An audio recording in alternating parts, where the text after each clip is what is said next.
Yeah, that's old stuff, I know. And already the M3 MacBook is released. But today I don't want to talk about the latest M3 MacBook and whether I should have waited for my purchase or not. Today I want to talk about the M2 Max. What were my motivations? Are there things about the MacBook that immediately blew me away? Or are there things that I can't deal with it at all and anyway? Do I regret my purchase? All that after the intro. Hi, Esperto here. And for those who are looking in the first time today, I share with you my experience about technology or camera equipment or other stuff I use for myself.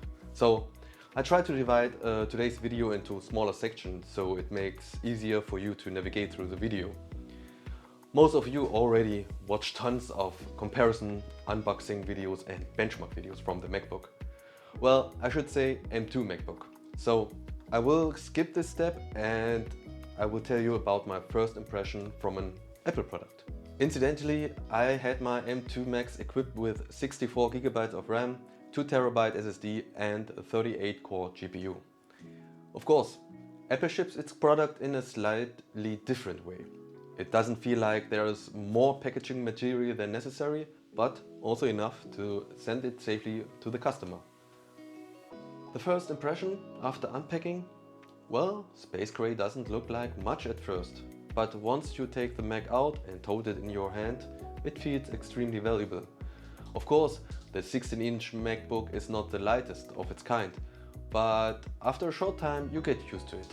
And let's be honest, at least in my camera backpack, that doesn't play too big a role when you're carrying an average of 4 to 5 lenses, a camera, batteries, power banks and all kinds of accessories. So the MacBook weighs 2.16 kilograms or 4.7 pounds. And it comes with a 140 watt charger, cables, sticker and a user manual. I don't need to say anything more about that. So why I'm actually making this video? Of course, I've already announced several times in my last videos that I want to dive into the Apple world. But why? Well, to my background. I mainly used my Windows PC for following things: playing PC games, photo editing, video editing, writing documents, creating Excel spreadsheets and browsing. Yeah, so far so good, but I was always limited to this office. So that bothered me. The next step was to get a laptop. I wanted to be able to work in the living room, in the kitchen, in the garden, just to quickly edit a few photos in between. And now, the question of all questions: Apple or Windows laptop? As already mentioned, I'm a Windows kid, but since Apple introduced the M1, I've regularly studied the YouTube world and the internet to see how the workflow of Photoshop, Lightroom, DaVinci Resolve, which is my editing program of choice, and works together with the M2, in that case with the M2 Silicon. But a very big factor also for me is energy efficiency. Having full performance even in battery mode and yet not having to sacrifice much in terms of battery life is really cool. Don't get me wrong, I know many Windows laptops now also have a very long battery life, but with many models, especially when dedicated graphics cards are installed, the handbrake is applied as soon as you disconnect the laptop from the power wall.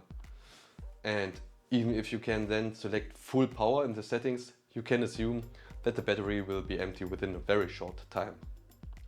I don't need to show you numbers and benchmarks, there are plenty of them on YouTube. Yes, I'm sure some of you will say now, but Apple is just another overpriced product and they charge outrageously high prices for every extra.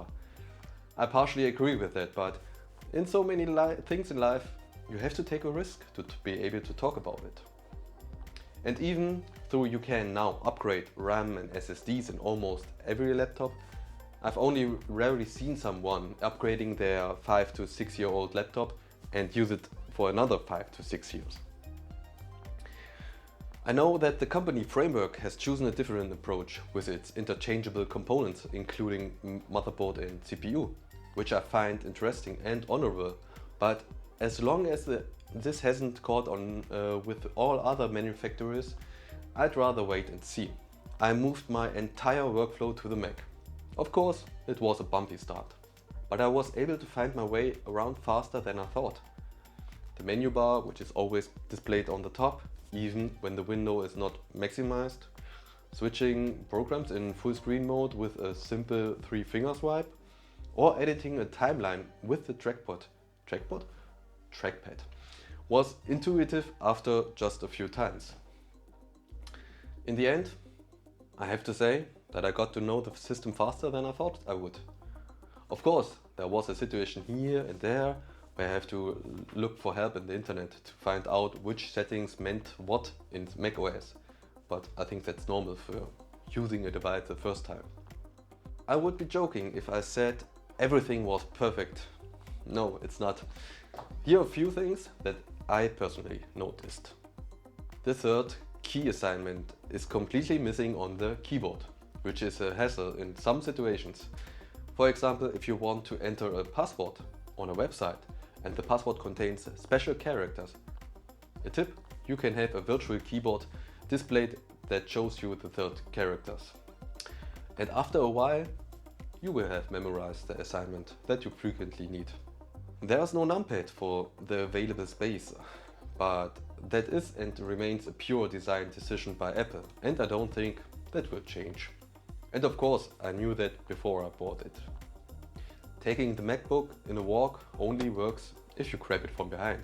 It is easy to grab through the ventilation slot on the back. From the front, it's extremely slippery.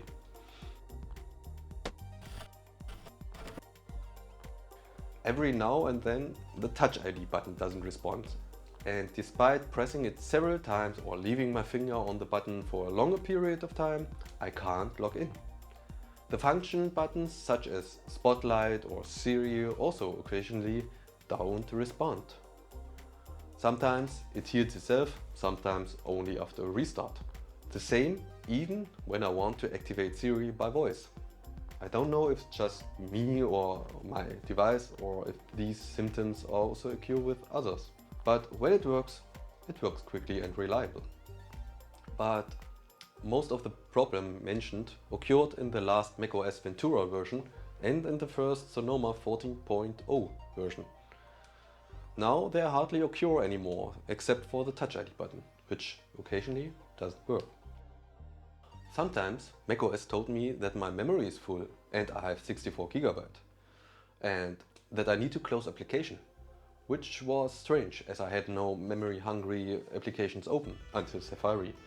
No Lightroom, no DaVinci Resolve or Photoshop.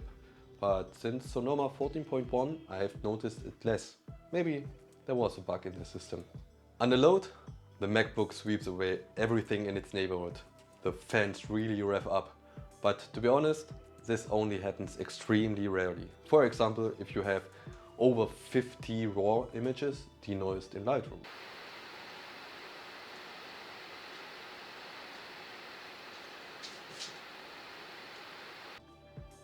Otherwise, the MacBook is really quiet.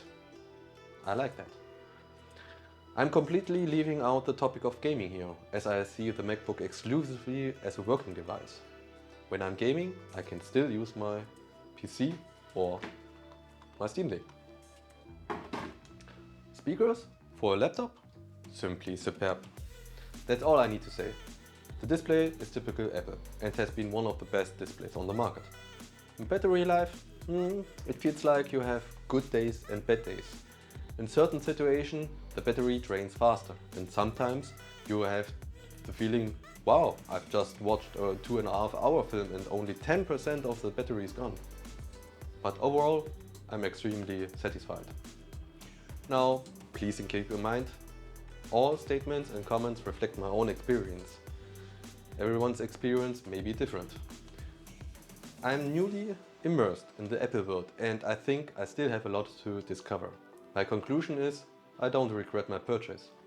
It's certainly not cheap, but my investment should last for many years to come. Yes, and I should also briefly mention that I got myself a skin for the MacBook.